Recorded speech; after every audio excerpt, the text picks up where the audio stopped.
Hello there, Brandon Jones here with Daniel Bloodworth, and man, did we find out about a lot of games at E3 2021. We got a lot of updates on games that I hadn't heard of in a while, maybe wasn't familiar with. Yeah. Death's Door showed up, and sometimes, like, we fall in love with an indie game, we fall in love with a new game when we see it, we get really excited about it, and then we find out about 60 more games, and then we just forget, or like we see it again later. This seemed to stick. Yeah. This seemed like one that was brought up more. When we saw it again, people got excited. And you've checked it out. So I'm dying to know kind of like what is the special sauce here that really makes this stand out? Yeah, well, I know Huber's been calling it Crow Souls. Perfect. And it's, top-down action-adventure game. And the preview build, it really just starts from the beginning of the game. So it's a pretty good chunk. And they said 2 to 3 hours. I'm the slowest gamer on Earth, so it's like... I spent 3 to 4 hours, I think, about... Methodical. Yeah. It's not slow. You're meticulous. Yeah, I do mess around with stuff that I should just move on. Especially this a preview. is not something I can do. Yeah. Like, I think I, like... Break it. There's this bunch of pots in one area of this demo that I'm like, they keep regenerating. Is there, like, a pattern I'm supposed to hit? And I, like, spend, like, a minute, like, just trying to figure out this pot thing. Is this a puzzle? Just crowing around. Do they just... What is this? It's a sort of like 50-50 between like a Link to the Past and like a Dark Souls, and it's where's the soul stuff like on its sleeve. Like you literally collect souls. There's all this lore about souls are needed to open doors, and you use soul. You go to like there's like the headquarters that you see in the trailer with like a bunch of people at desks like typing away on typewriters and stuff, and the guy on the back desk, you go to him and you give him souls to upgrade. Got it. And so you are a Reaper, and it starts off with you just essentially coming to work for the day. So you come off the bus, you walk up the stairs, you go through security, you check in with your boss and like, all right, this is your assignment for the day.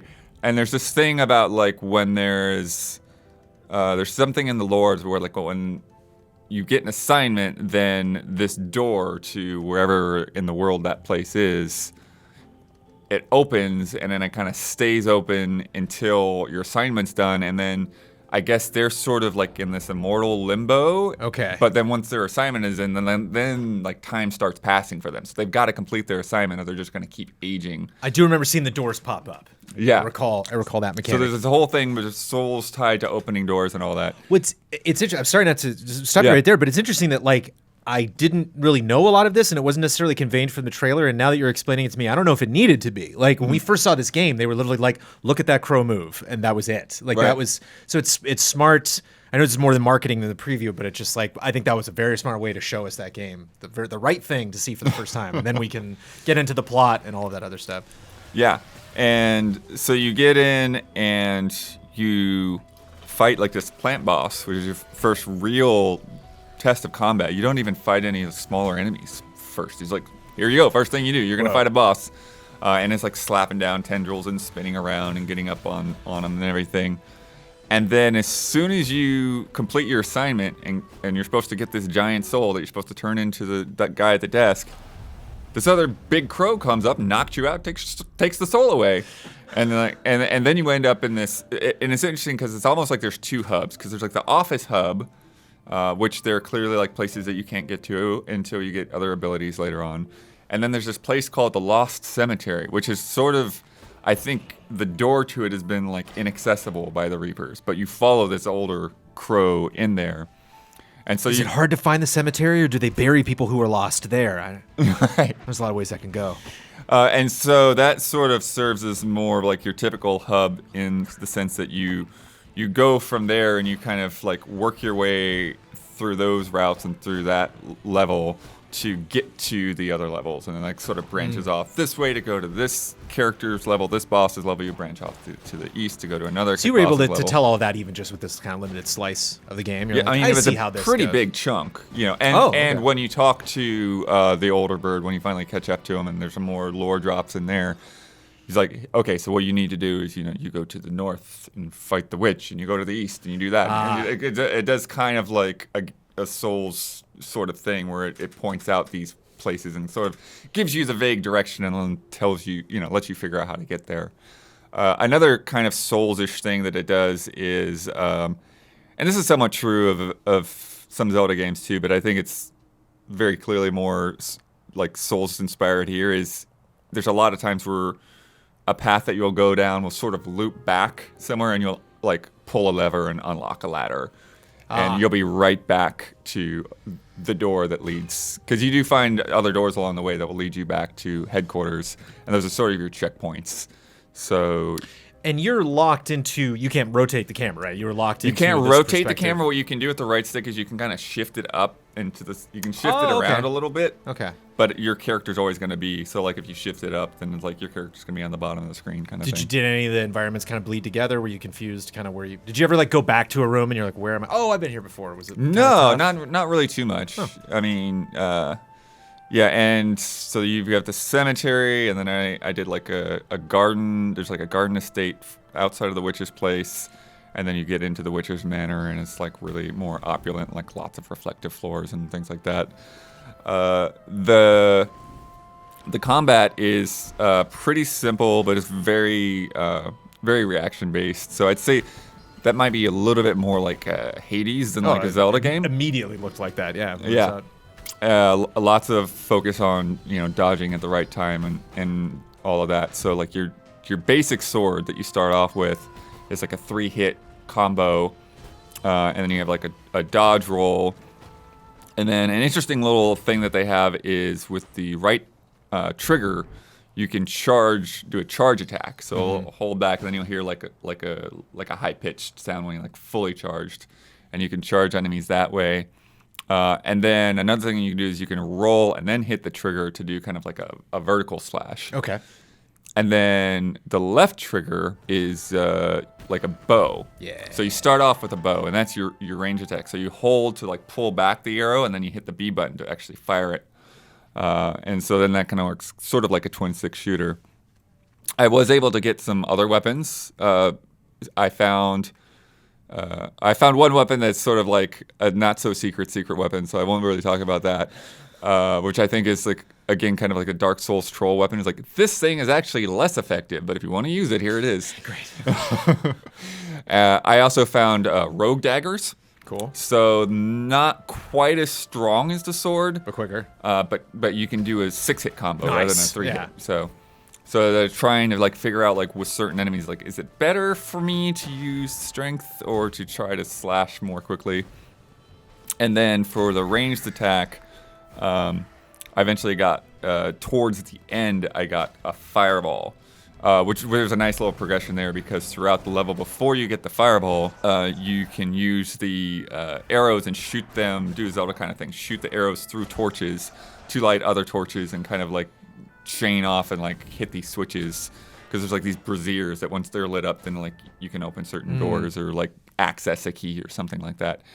And so that's where like a lot of the Zelda kind of things play in, where it's like you need keys to get through certain doors, you need to kill certain number of enemies to get through other gates, and that kind of thing. And then there's clearly like different abilities that will allow you to access different areas like that. Like, it's like, okay, there's spider webs covering a doorway. I'm going to need to burn those spider webs down.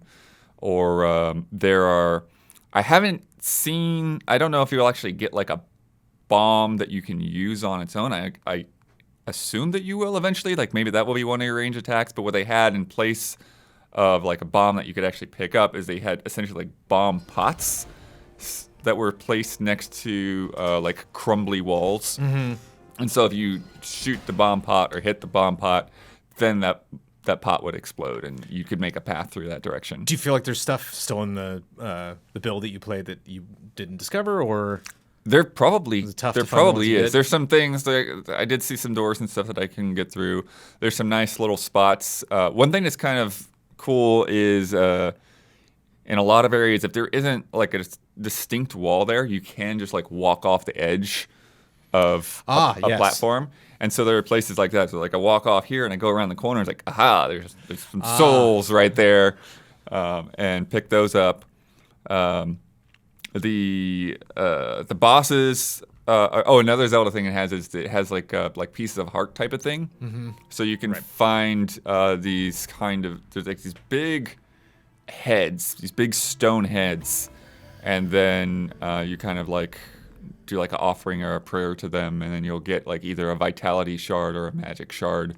And you collect 4 of those to like increase your health. So that item acquisition is obviously, way more Zelda. Like, so it doesn't sound like it would have like kind of the Souls, Bloodborne RPG trappings of like specific stat building. And there is stat building, but that's what I was saying. When you go back to the office, then you spend souls on the stats. So there is like strength, which is like the range and power of your weapon.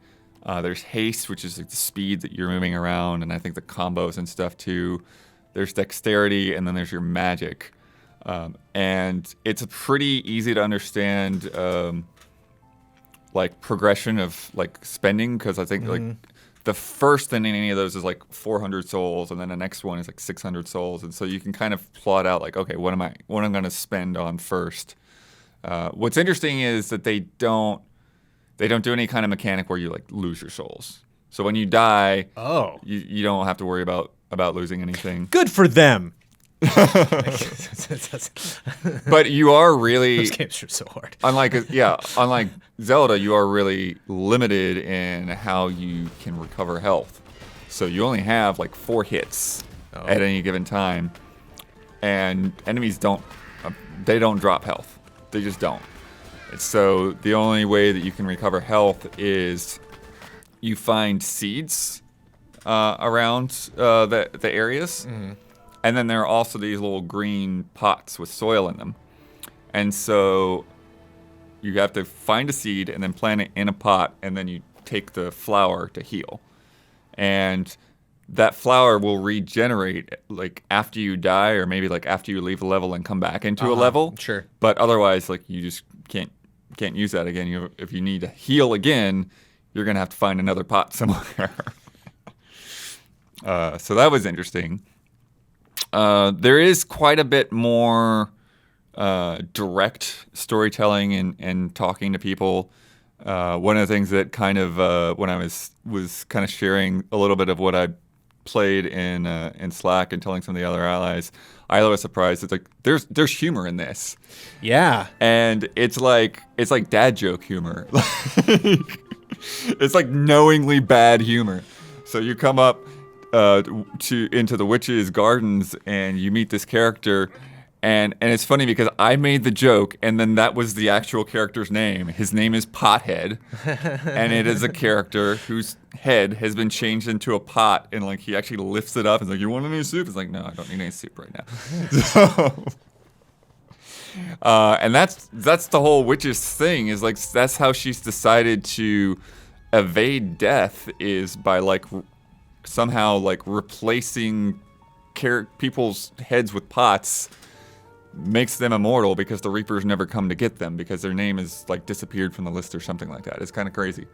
So lots of little lore to all these different things going on. It's funny that there is a bit of goofiness to Souls, just a tad. Like there are, definitely rowdy characters and people who are making weird choices, that probably are going to, get in your way, or people who are clearly going to die very soon.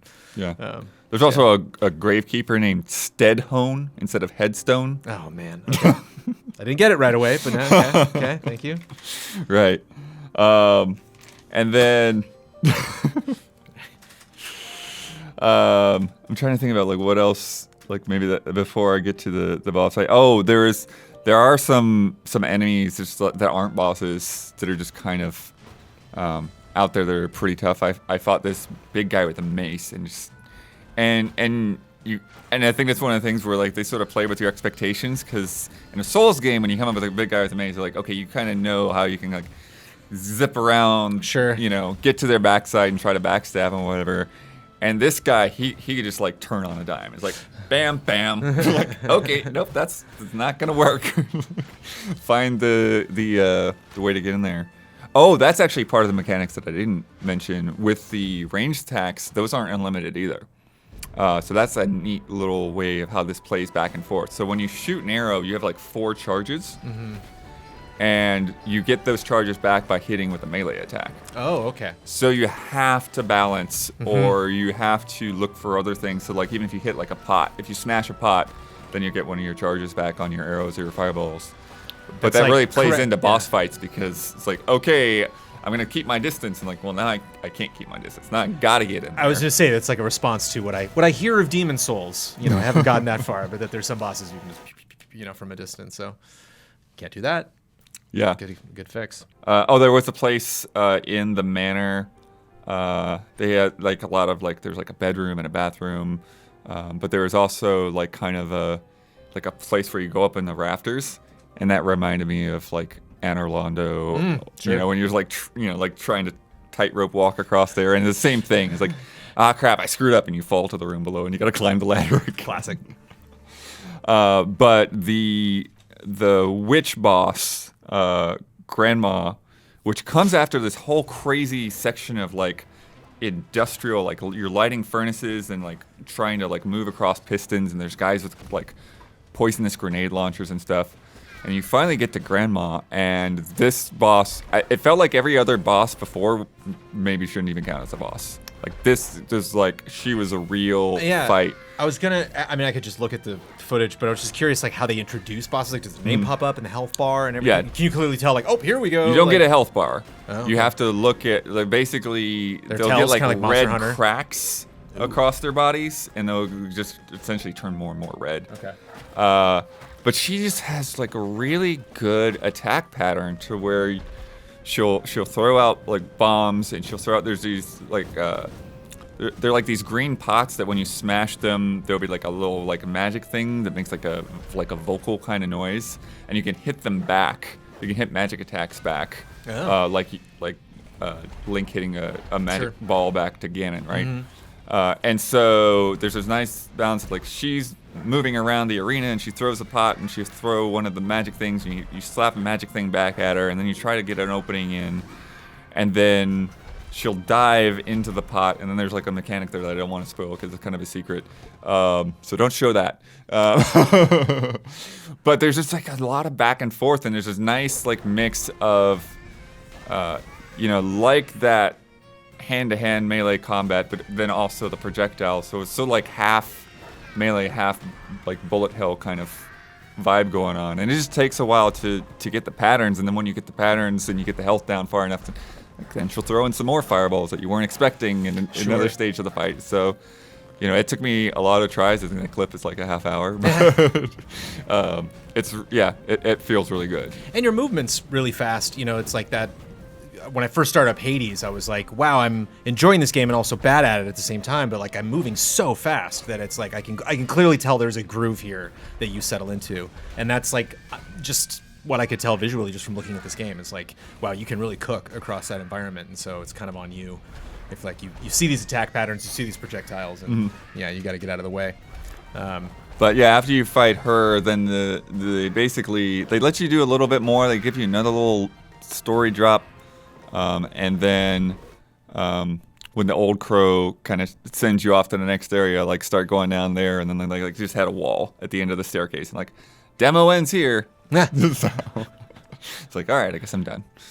Wow. Yeah, it sounds like they didn't really, like cut out a specific part. They just kind of like you really got to check out a big chunk of the game. Just see the beginning of the game and the first like real boss.